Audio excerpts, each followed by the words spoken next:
এটা হচ্ছে Poco X7 Pro।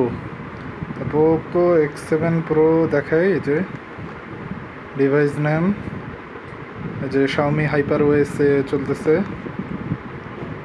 2.0.2.0.20। হ্যাঁ, এটা হচ্ছে ইন্ডিয়ান ভার্সন 8/128। তা পোকোর ব্যাপার হচ্ছে পোকো X7 Pro যারা নিতে চাচ্ছেন সবাই সাধারণত পারফরমেন্সের জন্য নিতে চাচ্ছে এই ফোনের দাম কিন্তু কমে গেছে অনেক। এখন দাম পড়তেছে 12,256 33,000 টাকা।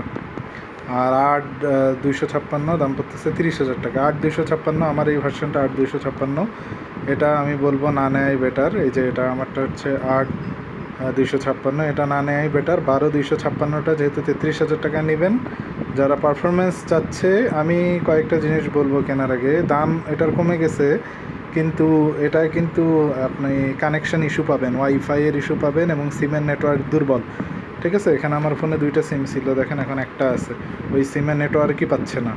অন্য ফোনে পাচ্ছে, বাট পোকোতে পাচ্ছে না, পোকো X7 Proতে পাচ্ছে না। এটা হচ্ছে এই যে পোকো, এটা গ্রিন ভার্সন। গ্রিন ইন্ডিয়ানগুলো সাধারণত গ্রিন কালারই হয়। তো যারা নেবেন তারা এই জিনিসটা মাথায় রাখবেন। এই যে পোকোর নেটওয়ার্ক কানেক্টিভিটি খারাপ, ওয়াইফাই কানেক্টিভিটি খারাপ। ঠিক আছে, এই জিনিসটা মাথায় রাখবেন।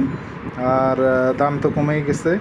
আর যারা ভাবতেছেন ক্যামেরা খুব ভালো, ক্যামেরা কিন্তু এভারেজ। আমি আগেও বলছি যে ক্যামেরা এভারেজ, ভেরি এভারেজ। আর পারফরমেন্স সেন্ট্রিক এটা ফোন।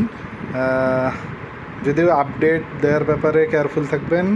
শাওমি, পোকো, রেডমি সব মানে শাওমির সব সিরিজেই, পোকো হোক রেডমি হোক, সব সিরিজেই কিন্তু আপডেট দিয়ে ওরা 12টা বাজায়। এই জন্য হঠাৎ আপডেট আসলে দিবেন না। আর পোকো X7 Pro নেওয়ার আগে নেটওয়ার্ক ইস্যু আর ওয়াইফাই ইস্যু দেখবেন। মাঝে মাঝে ওয়াইফাই থাকা অবস্থায় নেটওয়ার্ক থাকে, মানে নেট থাকে না, তখন আবার ফোনটা রিস্টার্ট দিলে ওয়াইফাই কাজ করে। নেট কানেকশন দেখায় আছে কিন্তু ওয়াইফাই কাজ করে না, তখন ফোনটা রিস্টার্ট দিতে হয়। এই 2টা ইস্যু মাথায় রেখে কেনার আগে সবাই কিনবেন।